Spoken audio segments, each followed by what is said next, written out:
we just had a Phoenix doubleheader with NASCAR and IndyCar, and it definitely did not disappoint one bit. We also have an F1 race that happened, I believe, in Australia. Yeah. So let's get into it. You know, Jake, Main Motorsports, you know the whole shtick already. Let's do it. Before the Cup race, per usual, let's talk about the other races this weekend a little bit. The first race we had was IndyCar. IndyCar and NASCAR had another crossover weekend. IndyCar raced at Phoenix on Saturday with a Cup Series race. On Sunday, we also had the O'Reilly Series race after the IndyCar race. IndyCar, man. It's a shame because I think IndyCar provides its best product on the ovals. Back in the day, 10, 15 years ago, when they had all those high-speed ovals like Chicagoland and Texas and Michigan, I know it was so dangerous, which is why they kind of stopped doing it. But just like these cars would punch in the air, the runs people would get were insane. And tire wear was fully in effect today. A lot of passes, comers and goers. We had Joseph Newgarden, the Oval King, to nobody's surprise really, the last winner at Phoenix in the IndyCar series, wins again. He had fresh tires late. He finished in front of Kyle Kirkwood, who finished second today. And David Malukas, after winning his first pole in IndyCar in that Penske number 12, comes home in third. That is your podium. Newgarden had the better tires at the end, was passing cars like crazy. He passed Christian Rasmussen too. Speaking of Christian Rasmussen, what a shame, because he had a very good day. A very good day. Arguably could have won that race. Was in a battle with his new teammate, Will Power. And Will Power kind of came up into Christian Rasmussen while Rasmussen was on the outside, had a nose there, had a run. Very similar to the incident that happened earlier in the race with Alex Palou and Rinus VeeKay, in which Rinus VeeKay had his nose just outside of Alex Palou off the corner. Palou came up and crashed. It's funny because the IndyCar broadcast was kind of like saying how it's the car on the outside with his nose barely there. It's their responsibility to like back off. In NASCAR, if there's a car outside, it's a car outside. But I think in IndyCar it should be more normalized. Like if you have the run, like if you're in Renus's position, like, or if you're like in Christian's position there, you have the run. Like you want to maintain it, you want to be raced cleanly, and etiquette is pretty high in IndyCar. So like, that's just me. The guy on the outside should be the one with the advantage. They're the one who should have the right of way, not have to let off to let the guy who's slow on the bottom of the racetrack stay in front. Joseph Newgarden gets his first win of the year, and Alex Palou, after wrecking, will not be the points leader for the first time in a couple of years, so that's huge. It says here too, Pato Award, most popular IndyCar driver to my knowledge, finishes fourth. Okay. Next race we had was Phoenix in the O'Reilly Series. Pretty average race. Carson Quaffle, man, had a very good race on Saturday night. I thought it was finally his turn to win. A couple of yellows happened late. Justin Allgaier took the lead. Carson Quaffle got shuffled back, and Justin Allgaier, really to nobody's surprise, gets his first win of the year. He's been a veteran for so many years now. He's so good. 2024 champion, won the championship at this racetrack a couple of years ago. Who does not look good in the O'Reilly series is Joe Gibbs Racing. They have been in a few wrecks now across the board. They think all four of their cars wrecked out at Daytona. No wins yet in 4 races. And they had another big wreck where like literally all 3 of them, Taylor Gray, Brandon Jones, and William Sawalich, piled up. So that's a shame for them. They definitely are a little bit behind, I feel like. Shame for Carson Quaffle. I thought it was him and Jesse Love were the 2 guys up front for most of the night, and Carson Quaffle began to pull away. Good old Justin Allgaier won the race. Side note, Corey Day had no run-ins this week. At least I watched the highlights. I didn't watch the race live, but I watched the highlights. No issues for Corey Day. Congratulations. Maybe it's a sign of him changing. Maybe that talk with Rick Hendrick worked out. We'll see.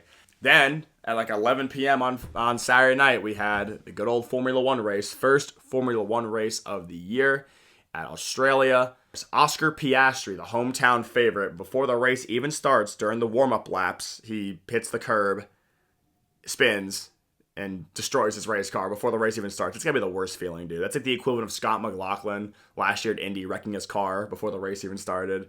Something happened last year, too, in the first Grand Prix at Formula One. I forget who it was, but somebody wrecked. One of the rookies wrecked under caution or, before the race even started. I forget who it was, though. It was mostly a battle between the Ferraris and the Mercedes all day. You had Leclerc being the better Ferrari over Lewis Hamilton, but like George Russell and Leclerc battled pretty much most of that day. Had good battles early, passing back and forth for the lead. And ultimately, George Russell was able to pull away with his teammate Kimi Antonelli, making up a 1-2 finish for Mercedes, and Charles Leclerc rounding out your podium. Max Verstappen, who had to start in the back due to an issue in qualifying, he spun out unexpectedly. He came back for a 6th place finish, typical Max Verstappen. But man, I will have to say this though, the glaze towards Max Verstappen is ridiculous. I have no issue with Max Verstappen. I don't. And yeah, I'm a NASCAR fan over a Formula One fan, so, you know. The second that wreck happened, everyone in the comments are like saying, oh, it's definitely a car issue. It's definitely a car issue, not Max's fault. Nothing's ever Max's fault, right? It's okay if he's the best driver in the world. Even the best driver in the world is going to make mistakes. Think of being a Kyle Larson fan, right? The second he barely messes up, everyone's flooding the comments with, oh, greatest driver in the world, greatest driver in the world. The glaze is just unbelievable towards Max Verstappen. He had a good race, though, came back for 6th. But, like, come on. Sometimes it is his fault. He's made mistakes. It's not like everything's not his fault because you want that label of having the greatest driver in the world in your sport. And then we get to the Cup Series race. We had the first winner this season in a points-paying race, not named Tyler Reddick. And it was Ryan Blaney.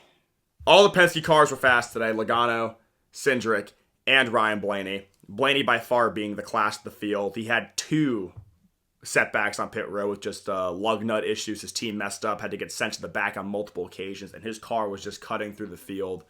He had something clearly nobody else did. His car was so fast. He just knew how to maneuver his way through traffic really well.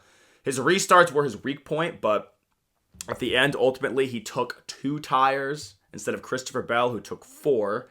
Using those 2 tires to gain track position, he was able to hold off Christopher Bell and wins his first race of the year, moves him up to 2nd in the point standings. Christopher Bell, man, he's your 2nd place finisher today. Or not today, on Sunday, but he dominated this race. Blaney won stage 1. When he got sent back, Christopher Bell won stage 2. And since Bell didn't have those pit road issues, he was up front most of the day, led the most laps. But Christopher Bell, man, could have won 3 spring races in a row at Phoenix.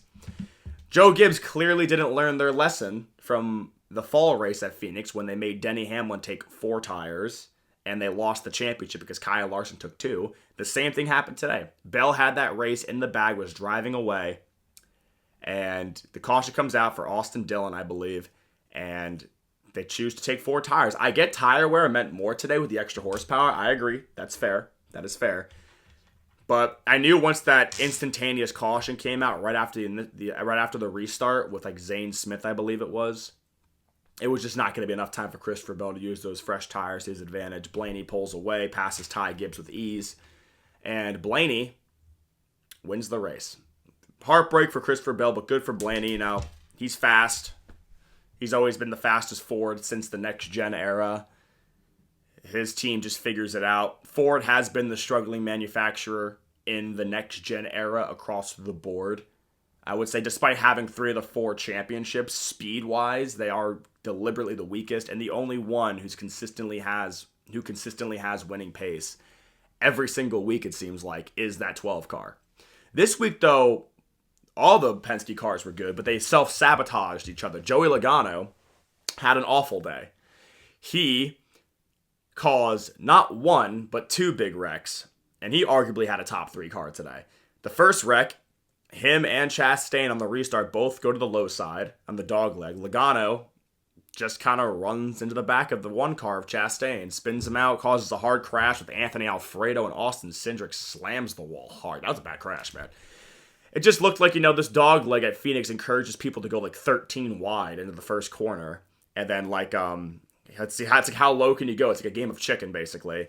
And the fact that Chastain and Logano made the same move while, I guess, like, the transition of, like, the track to the apron's a bit, like, it's like curved a little bit, I guess you could say, or like angled.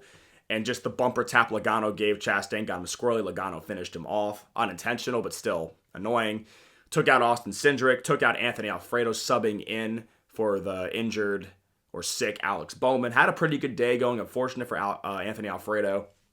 But we're not even done yet. So one Penske car gone. Another restart comes and goes a few laps later, I believe. And Logano he got stuck in the middle, lost a few spots in the restart. He shot the racetrack thinking he was 2 wide. He was actually 3. The 16 of AJ Allmendinger was on his outside. Clips himself, spins to the bottom of the racetrack, comes back in front of the field, and destroys like 3 more race cars. One of those being Daniel Suarez, who was already having a terrible day. So thank you, Joey. Thanks, Joey. Love Penske. Good job, Joey. Took out Josh Berry, gave Chase Elliott even more damage. There were a lot of tire issues today. I think the extra horsepower, it definitely made for some better racing, more passes for the lead, more passing in general. Again, we saw Blaney drive his way through the field. Cars would stay out on older tires to conserve a pair. Like Chase Elliott did it one time, the RFK cars all did it, and they dropped like a rock instantaneously. Some cars like Ty Gibbs and like Denny Hamlin, if you had a good enough car, you could take 2 tires and maintain position. But if you were like a sub 15th place car trying to take 2 or no tires, you were going to the back. There was that one caution, like SVG's tire went out, and Connor Zilich's tire went out, and William Byron's tire went out, and Kyle Busch's tire. Kyle Busch had multiple tire issues. Definitely a cuckoo race, though. People say Phoenix is the real start to the NASCAR season. No super speedway, no road course, just a straight up classic NASCAR race. This felt like a chaotic race, though, with all the cautions, the tire issues. I think we should go over the finishing positions now. So let's do that real quick. Ryan Blaney scores 65 points after starting 5th, wins the race. He's now up to 2nd in the point standings, only behind Tyler Reddick, because Tyler Reddick won 3 races in a row. Christopher Bell dominated this race, 176 laps led. I would say him and Blaney were the class of the field, no question. I could never tell whose car was better because Blaney was slicing his way through the field like crazy. I don't think Bell's car was that good in traffic, but we never would really get the chance to know because Bell never got held up in traffic. But when they were running 1-2, there was one run Blaney got to his bumper, tried to move him. A caution came out right after, so Blaney didn't take the lead. And then on one of the final restarts, Bell actually pulled away from Ryan Blaney before the second or third to last caution came out. And then Blaney got track position to do his 2-tire stop versus Christopher Bell taking 4. Here's a shocker. Kyle Larson, and I mean that in a good way because he did not run good. He was running 10th to 15th most of the day. He started 2nd, dropped like a rock. He kind of used some tire strategy and just being good on restarts to get a 3rd place finish. So good for Kyle Larson because he had a terrible car. The Chevrolets in general, I'll get to that in a minute. The Chevrolets with the new body that they have, the new front end, they've definitely been slow. They've been the worst manufacturers so far on pace this year. A few Toyotas, 4th, 5th, and 6th. Ty Gibbs, another great day after, I think, a 4th place finish last week at COTA. Denny Hamlin, a top 5. He was not really running that good all day, but still got a good amount of points. 5th place for Denny Hamlin. Bubba Wallace is still in the top 3 in points. If you would have told me that Bubba Wallace would be top 3 in points after the first 4 races of the season, I would think you're crazy. Great Daytona and Atlanta. A solid finish at COTA. He's not even good at road courses. Brings it home today in 6th place. Good day for Bubba Wallace. Really, that 2311 Toyota, they're just doing a great job this year. It's not just Tyler Reddick. Bubba's been very fast too. I think his win's coming. William Byron was around 7th to 8th. That makes sense. Okay day for William Byron. Again, the Chevrolets were not all that great, but still got 2 Hendrick cars in the top 10. Tyler Reddick, no 4-peat. No 4-peat for Tyler Reddick, but a solid 8th place finish. Still got 39 points. That means he got some stage points. I forget what stages he did, but he was running up front, top 2, top 3, top 4. A good portion of this day. But 8th place is nothing to be mad about, especially with the points lead he has. Then 2 pretty fun guys to end out the top 10 here. Michael McDowell coming off a 5th place at COTA and Aspire Motorsports Chevrolet. Spire was probably the best Chevrolet team that race. Suarez was up front early. Carson Hocevar had top 5 pace before the tire strategy. And McDowell was quietly 10th to 15th. Used the some of the wrecks to his advantage, gets a 9th place finish, and Eric Jones, that Jones boy, gets a much-needed top 10. Some other notables I'm going to bring up here. Shane Van Gisbergen, after spinning out not once, but twice, with tire issues or something like that, still gets an 11th place finish. I am telling you, bro. I think he's like 5th in the point standings right now.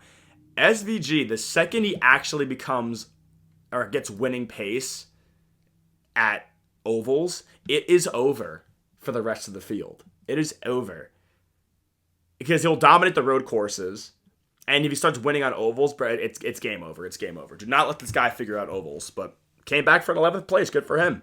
Austin Dillon, he finishes 16th. I want to bring him up because he was the last caution before the pit strategy that gave Blaney the lead. That Austin Dillon was on pace for a top 10. Then he had a flat tire, finishes 16th. Kyle Busch somehow brings it home 17th in one of the worst race cars I've seen. He was running 30th on pace all day. Had not one but 2 tire failures.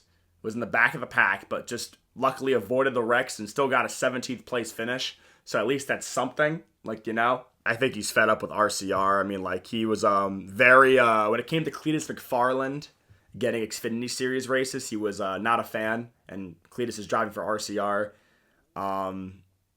I just think Kyle Busch is fed up. I don't think he's coming back to RCR next year. I hope he doesn't because he's wasting his career. Those cars just don't have much speed. I want to give a shout out to Riley Herbst, 18th.